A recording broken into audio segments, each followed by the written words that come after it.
fault. It's your fault. It's not my fault. I didn't call. Hey, y'all. Welcome back. Today we're checking out part 2 of the 8 songs to blame for Britpop.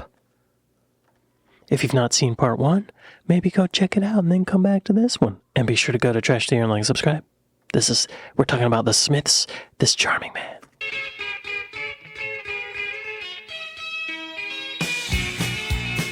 Though a new wave of British independent music was launched by punk, record stockists unaffiliated with the major labels like Stiff, Factory and Rough Trade, as well as self-funded releases like Buzzcocks, Spiral Scratch, indie music as a genre, as a sound, didn't exist. That was until Glasgow's Orange Juice.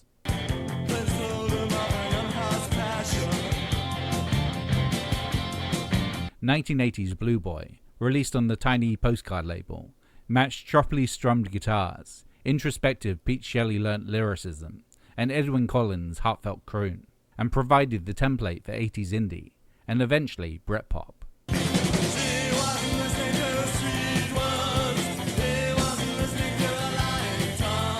Though Orange Juice would gatecrash Top of the Pops with the TB303 splattered white funk of Rip It Up in 1983.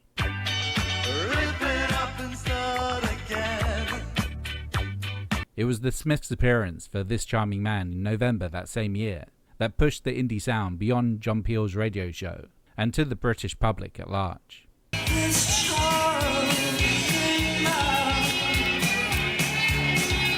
From Manchester but signed to London-based indie Rough Trade, the Smiths combined Morrissey's bookish camp wordplay with the tasteful rock guitar heroics of Johnny Marr.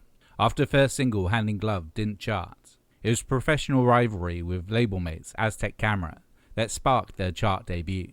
A couple of days before I wrote This Charming Man, I'd heard Walk Out to Winter by Aztec Camera on BBC Radio 1. Walk out to winter, swear I'll be there. And I felt a little jealous. My competitive urges kicked in. I felt that we needed something upbeat and in a major key for Rough Trade to get behind. That's why I wrote it in the key of G, which to this day I rarely do. I knew that This Charming Man would be our next single.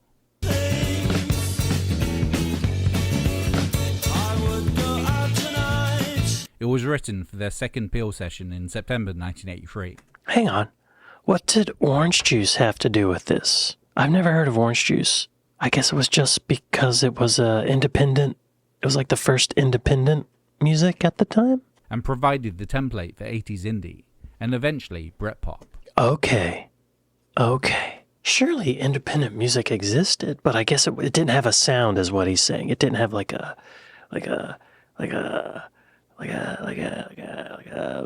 style to it. And I guess Orange Juice started that. They're from Glasgow.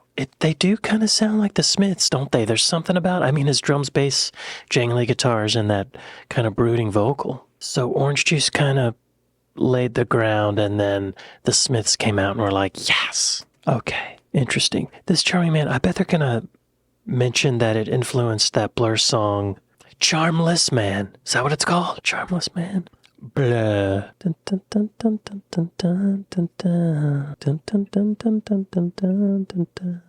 Country House, Charmless Man. Right. Yes. Okay. It was written for their second Peel session in September 1983. Though at that point the heart racing stops and starts, and the very danceable, almost funk rhythm weren't quite in place.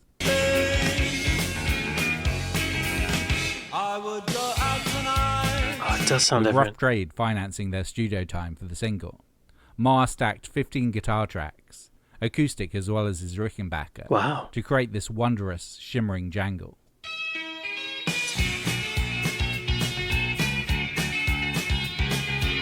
Morrissey's lyrics were less a narrative, more a patchwork of imagery infused with a literary insight and ambiguous sexuality. Man said it's gruesome that someone so handsome should care. The opening, Stranded Cyclist, offered a lift by the titular Charming Man.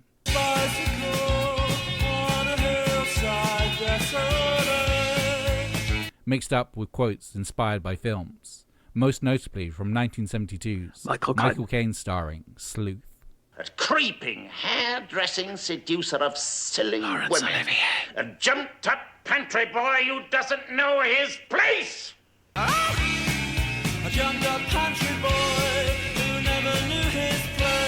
After the single got to number 25, the top of What's a pantry boy? Pantry boy. A pantry boy is a hospitality role focused on maintaining, cleaning, and stocking pantry, kitchen, and food storage areas, often assisting chefs with ingredient prep. Okay. I never had a pantry boy when I was growing up, yo. the Pop's performance made them stars.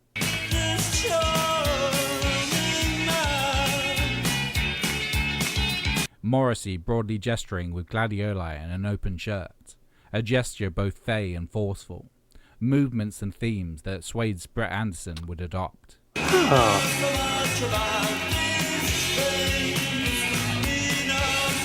As their frontman emoted and sent flowers flying, his bandmates stood stock still in sweaters, miming to their indie disco party starter, giving the appearance of a gang you'd want to join.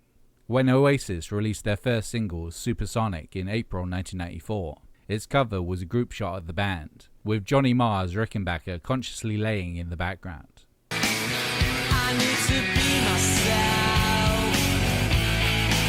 For a 16-year-old Noel Gallagher, no one was cooler. When the Smiths came on Top of the Pops for the first time, that was it for me. From that day on, I wouldn't say, yes, I probably would say, I wanted to be Johnny Marr. Wow. Yeah. The Smiths. I feel like the Smiths were a lot more influential than just on Britpop, weren't they? Because they were, I mean, that makes sense. I see what they're saying, but there's a lot of other stuff that they influenced, I think. Let's read some lyrics. I'm not familiar. Punctured bicycle on a hillside desolate. Will nature make a man of me yet? When in this charming car, this charming man. Why pamper life's complexity when the leather runs smooth on the passenger seat? I would go out tonight, but I haven't got a stitch to wear. This man said, it's gruesome that someone so handsome should care. A jumped-up pantry boy who never knew his place. He said, return the rings. He knows so much about these things. He knows so much about these things. I would go out tonight, but I haven't got a stitch to wear. This man said it's gruesome that someone so handsome should care. Na na na na na na na na na. This charming man. Na na na na na na na na na. This charming man. A jumped-up pantry boy who never knew his place. He said, return the ring. Huh? Very ambiguous. It sounds like, okay. It sounds like Morrissey was hitchhiking, and this guy picked him up and hit on him a little bit, right? Maybe made a move on him. Let's see what the robots. Let's see what the robots, how they analyze it. Jangly, funny, and quietly loaded. It's about class, anxiety, masculinity, and social awkwardness wrapped in a flirtation and irony. A working-class narrator confides with a confident, well-spoken, charming man from a higher social class, and the whole thing becomes a mix of attraction, insecurity, and self-mockery. The song opens with the narrator stranded. That's not just a flat tire, it's a metaphor for being stuck, exposed, and out of place. Enter the charming man who offers a lift in his car. He's articulate, smooth, upper class, and coded. Everything the narrator feels he is not.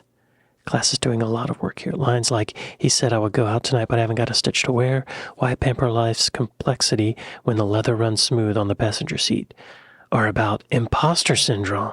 The narrator is hyper-aware of clothes, speech, manners, the invisible rules of British class culture. He feels judged before he even opens his mouth. That famous line, you shut your mouth, how can you say, I go about things the wrong way, is defensive, wounded, and sarcastic. It's someone who already assumes they're being looked down on. I don't remember that part. Is that it? Shut your mouth. I don't see that in the bit that I read. There's definitely homoerotic tension, but Morrissey keeps it ambiguous. The attraction is emotional and psychological as much as sexual. It's not coming out so much as not fitting in socially or romantically. Morrissey once described it as being about being flattered and slightly terrified by someone more confident and socially fluent. Why it feels charming instead of bitter? Because Morrissey laughs at himself. The narrator is awkward, defensive, romantic, pretentious, and insecure, and he knows it. That self-awareness turns resentment into wit. Oh, y'all, these robots are smart. So the meaning boiled down, feeling outclassed and hyper-aware of your own background, being drawn to confidence while resenting it, masculinity that doesn't fit macho norms, desire mixed with embarrassment, a love letter to social discomfort. It sounds like sunshine and flowers. It feels like standing in the wrong shoes at a party. hoping no one notices. Wow. Yeah. Okay, interesting. Johnny Marr's Rickenbacker consciously laying in the background. Noel Gallagher wanted to be Johnny Marr. Yes, I probably would say. I wanted to be Johnny Marr. Okay. I'm not surprised this song is on here. This is a fascinating story if you've not heard about it. These guys had the most intense case of demoitis. They recorded this song so many times, they were never happy with it. They wanted this like old 60s retro thing, but this was in the late 80s, so that was not cool at the time. Anyway, yeah, great song. The La's are one of British indie's saddest could-have-been stories. Forming in Liverpool in 1983, guitarist-vocalist Lee Mathers joined the following year, eventually taking over completely. Mathers took all the best bits of the Beatles, Kinks and Stones and crafted them into exquisite retro pop songs. Signed to indie label Go Discs, the band released a handful of singles from 1987 to 1989, the crown jewel being the circular, chiming love song, There She Goes.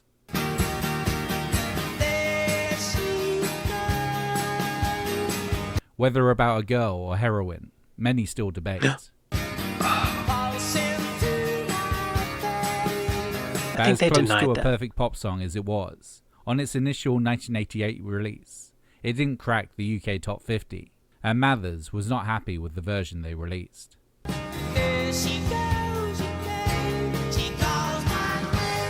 He wanted the sound he heard in his head, something he'd managed to approach when recording demos, but unable to achieve in studio. What he was searching for was a classic 60s sound, a vibe and warmth that 80s recording technology was ill-equipped to replicate. Right. Microphones were set up in trees and inside pianos, and original 60s mixing desks from Abbey Road were sourced to try and get it right. But never satisfied, Mathers drove his bandmates to distraction. Lee was dictating things to people that they couldn't understand or do. But the problems were internal cranium than external physical. Whenever there was a problem, Lee thought that getting a different drummer or guitarist would cure it. He was always wanting a fresh start. In his quest for that elusive analog 60s quality, this pure retroism, Mathers went through 8 producers, 9 studios, and at least 7 bandmates, taking 3 years and numerous sessions to get the album sounding just so. In the end, he never got there. His label snatched his record out from under him, and released it as the band's self-titled album in October 1990, in an attempt to recoup some of the studio costs.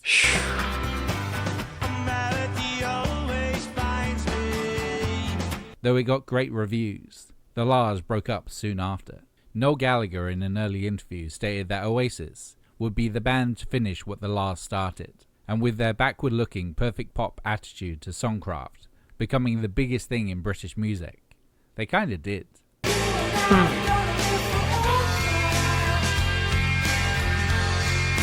And many others, including Dodgy, the Bluetones and Cast, the next band from Lars bassist John Powers, took on their no-nonsense approach to jangly Britpop, grabbing the success that the Lars never achieved.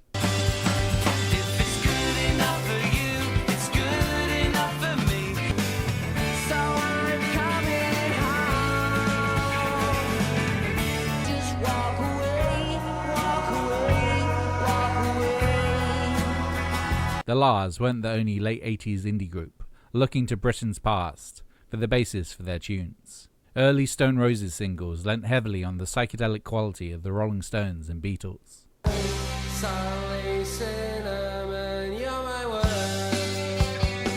By the release of the indie dancefloor classic Fool's Gold in December 1989, Stone Roses was such a big deal, it charted at number 8.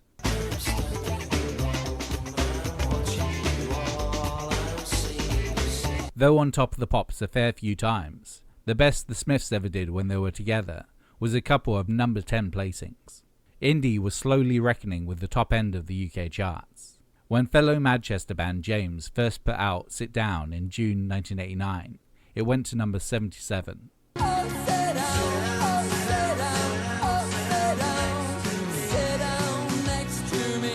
But after a reworking 2 years later, they were held off the top spot for 3 weeks by only Chesney Hawkes. Whoa.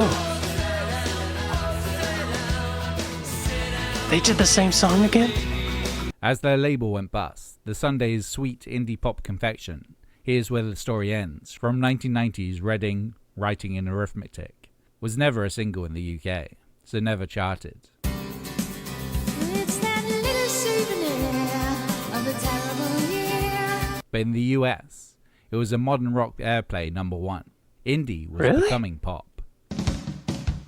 I don't know that song. It was #1 here? Wow. The laws. In the 60s and 70s, a lot of the equipment was tube, mostly microphones, a lot of tube microphones. And in the 80s, studios started selling off their tube mics because they thought there was just old junk. And they started getting microphones that were transistor based, maybe didn't have transformers in them. And transformers are good. Transformers give a sound harmonics, as do tubes. And so that 80s extremely clean, kind of cold, sharp sound came from that. Digital technology started happening, and you start hearing digital reverbs and digital delays, and that was the in vogue thing. Digital. They still had analog tape. That was still the standard, but a lot of the equipment around the tape was digital or transformerless or transistor, not tube. You know? So for him to come along and say, I want tubes, I want transformers, probably seemed pretty crazy, ridiculous, and was probably almost impossible to get because those studios probably sold all that stuff off. They didn't have the equipment anymore. They didn't have it. And I guess they had to get a console from Abbey Road that was probably decommissioned and barely working. You know, that's nuts. I feel so sorry for this guy that he went through that artistic paralysis, just searching for the sound. He couldn't let it go. He couldn't just let it go. If he just put it out, let it do its thing and move on to the next song and just keep it going, keep the band together. You know, that was 88. And then 90, they stole an album from him because he wouldn't finish it. Oh, that sucks. That just sucks. A couple more years and grunge would have come around and they would have fit right into that. Right into it, like a puzzle. Ah, sucks. Suede. The Drowners. In 1992, no one knew what was about to hit them. Grunge ruled the roost on the other side of the Atlantic. Yes, it did. The last gasps of Manchester and shoegaze, holding the attention of the UK music press. Suede were different. So different that they struggled to get signed. Not being the new version of Ride that everyone in the UK was seeking. Though an early lineup featured future Elastica singer Justine Frischmann on bass. Oh. It was when she left and teen guitar wunderkind Bernard Butler took over songwriting that things started to slot into place.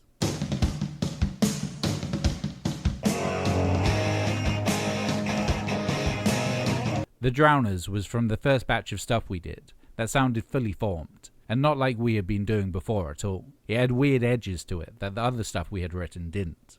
The stuff we'd been doing before was Smithsier, but The Drowners doesn't jangle at all.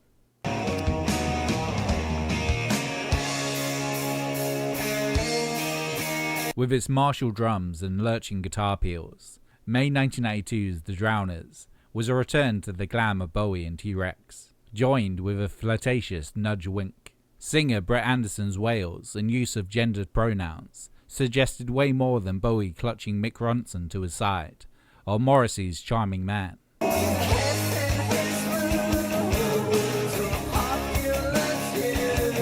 The Drowners of the title were a cult of Suede's own devising, kicking back against consumerism, similarly fringed wastrels outfitted in jumble sale chic.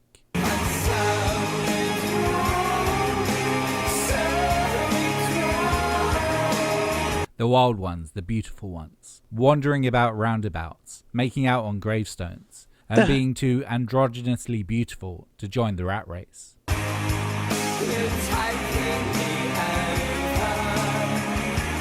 Their third single, February 1983's Animal Nitrate, was even more filthy and debauched.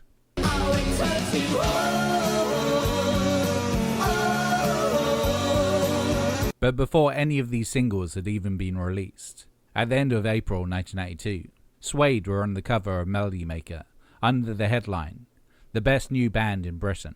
It was standard practice British music press hype, Writer Steve Sutherland fabricating hotness out of pure whim, but followed by a clutch of sold-out shows and the Drowners, Metal Mickey and Animal Nitrate, wowing the indie set with their mix of sex and love and jealousy. They earned that excitement. When they shimmied and shook their way through the latter at the 1983 Brit Awards the week before its release, announced as the already legendary Suede, they had become undeniable.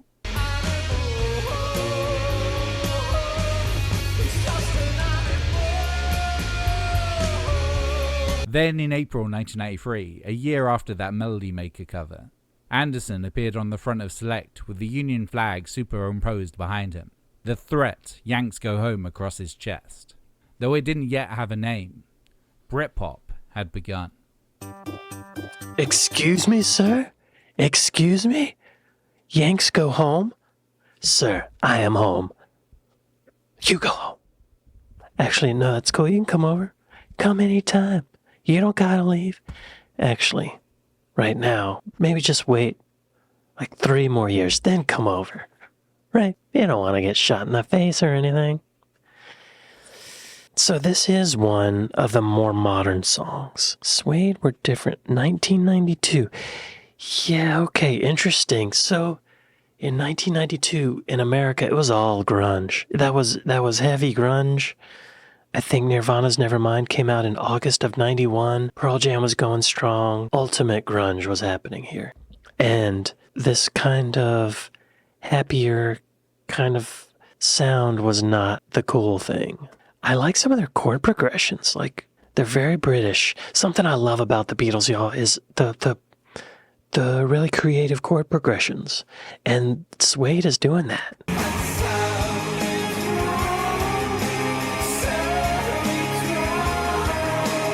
I like it. Way to go, Suede. The phrase Yanks Go Home already existed as a slogan, usually aimed at American military or political influence abroad. Suede deliberately reused it in the early 1990s when British music felt swamped by American grunge and alt-rock, Nirvana, Pearl Jam, etc. Britpop was partly a reaction to that. It was a rejection of American culture default, not American people, a demand for British voices, accents, and stories to matter again, a poke at how British bands were expected to sound American to succeed. Interesting. It was about artistic independence, not nationalism or anti-American sentiment. That makes sense. Okay, so this Suede blew up. They were the biggest thing right before Britpop, and that whole Yanks Go Home thing was like an anti-grunge sentiment. And that's also what Britpop became, is what he's saying. That's what I'm hearing. So Britpop was like the pendulum swinging back away from grunge. It did have some rock similarities, but it was an attitude, I guess. Got away from the dark brooding thing, I think. Blur, Girls and Boys. Oh yeah. Okay. This is more what I was 1984's expecting. Parklife was not Blur's first rodeo. They'd emerged chasing the coattails of Manchester, their uneven debut Leisure in 1991, grabbing them their first UK top 10 hit with the 91. loping There's No Other Way. There's no other way, there's no other way. But like Bowie after Space Oddity, no one expected much else from them. Grueling tours of the US instilled a hatred of American culture, especially its dour grunge that clogged the airwaves. Their second album, May 1983's Modern Life is Rubbish, was the result, drawing deep from a well of their home nation's pop. The Kinks, The Jam, and XTC. Its windswept lead single, For Tomorrow, a Waterloo sunset for the 90s.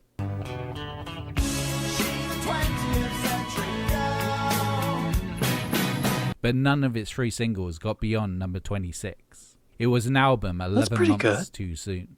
Coming into March 1984, Blur surprised even themselves with Girls and Boys, built on a synth-pop skeleton, rinky-dink drum machine, and Alex James' Duran Duran bass line, punctuated with the post-punk guitar stabs of Graham Coxon. Yo, that would not,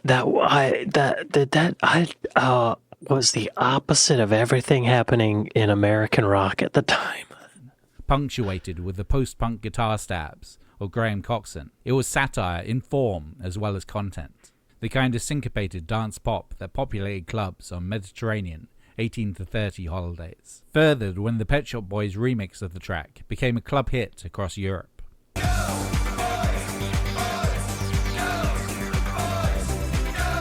It had been inspired by frontman Damon Albarn's trip to Magaluf with Justin Frischmann the previous summer, the Spanish island bowing to their rowdy, lustful British patrons. The place was just equally divided between cafes serving up full English breakfasts and really tacky Essex nightclubs. There's a very strong sexuality about it. I just love the whole idea of it, to be honest. I love herds. Following the herd down to Greece. All these blokes and all these girls meeting at the watering hole and just copulating. There's no morality involved. I'm not saying it should or shouldn't happen.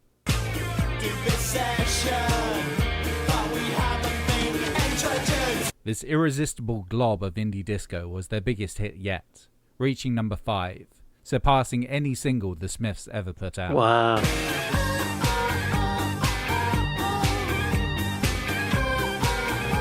Thanks to further singles Park Life, End of a Century and To the End, his parent album ended up peaking at number 1 and going twice platinum by the end of the year. Blur were now an extremely big deal for an indie group, an ascent that was unlikely but not impossible to be undone by a class war. The music press adage is that 3 bands make a scene. By March 1994, Suede had cemented themselves as new and exciting. Justin Frischmann's Elastica had released debut single Stutter late in 1993.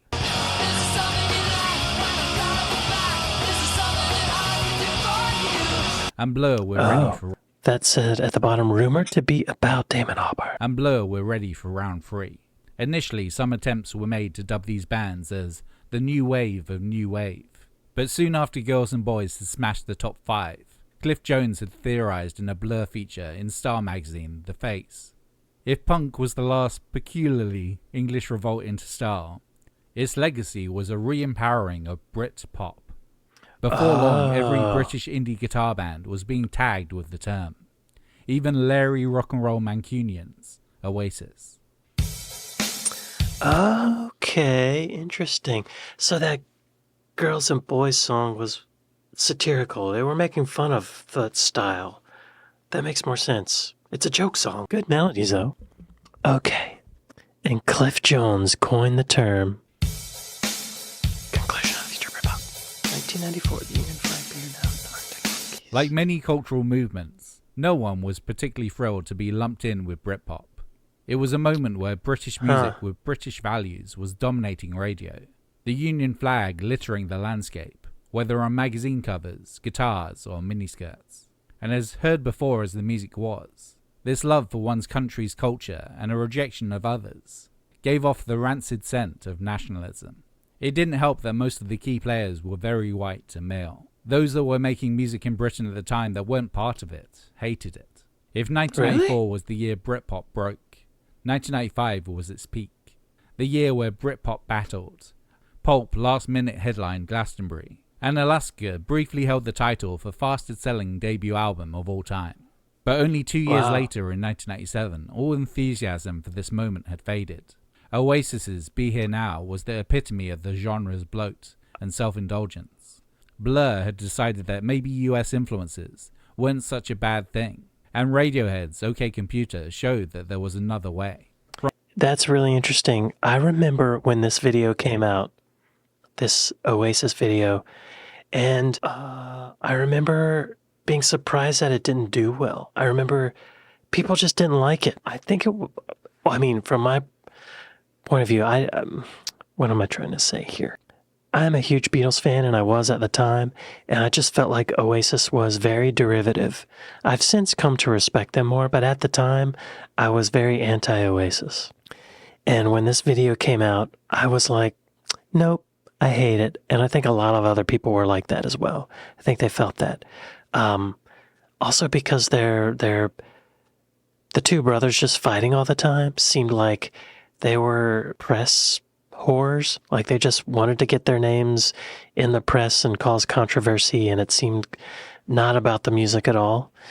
And then, yeah, it's funny to see this now. Gosh, it's been so long. Yeah, I remember when this was new and thinking, no. And self-indulgence. Blur had decided that maybe US influences weren't such a bad thing. Right. I remember this Blur song when that came out. Song 2. Blur had And I remember thinking, wow, that's awesome.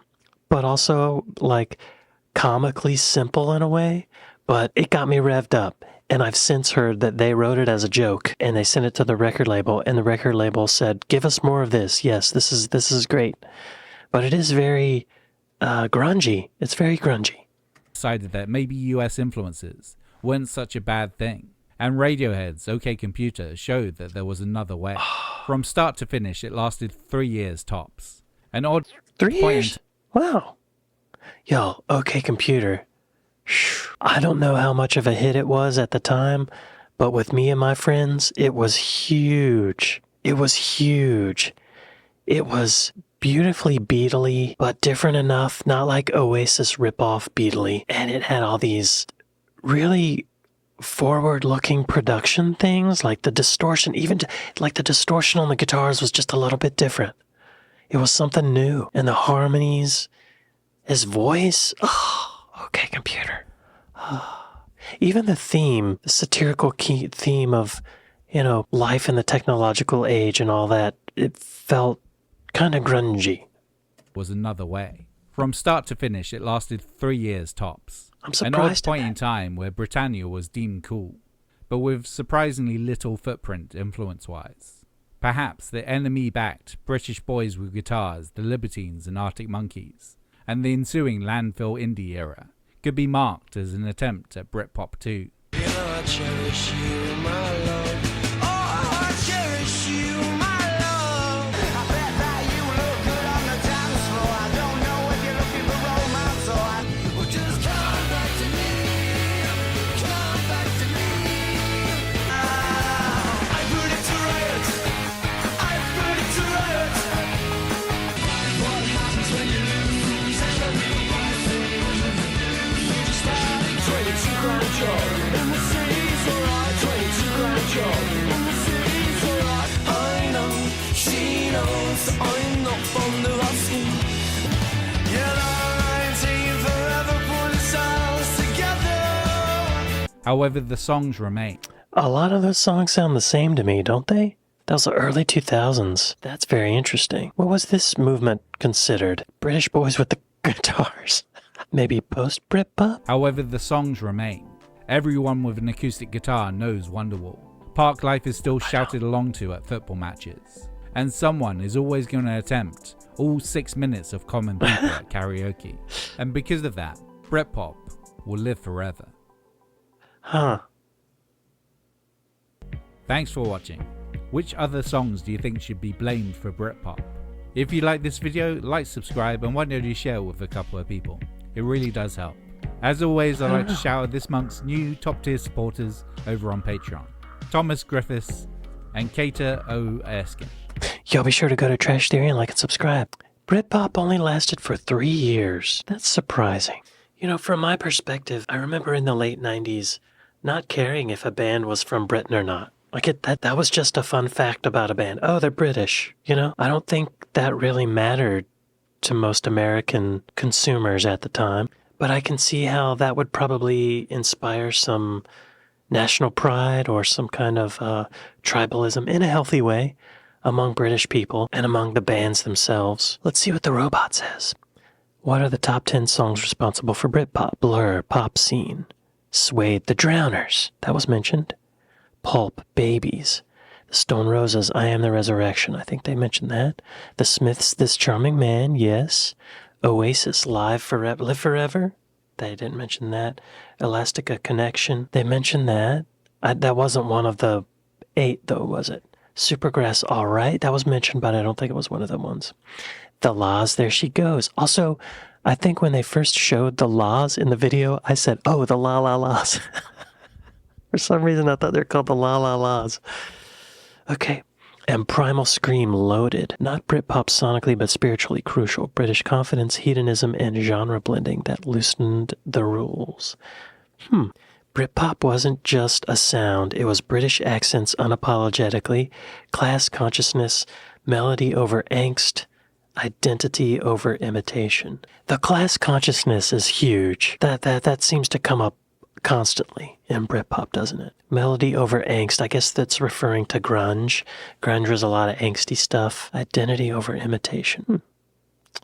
Yeah, this was interesting. So just to recap, the Kinks, Mott the Hoople, right?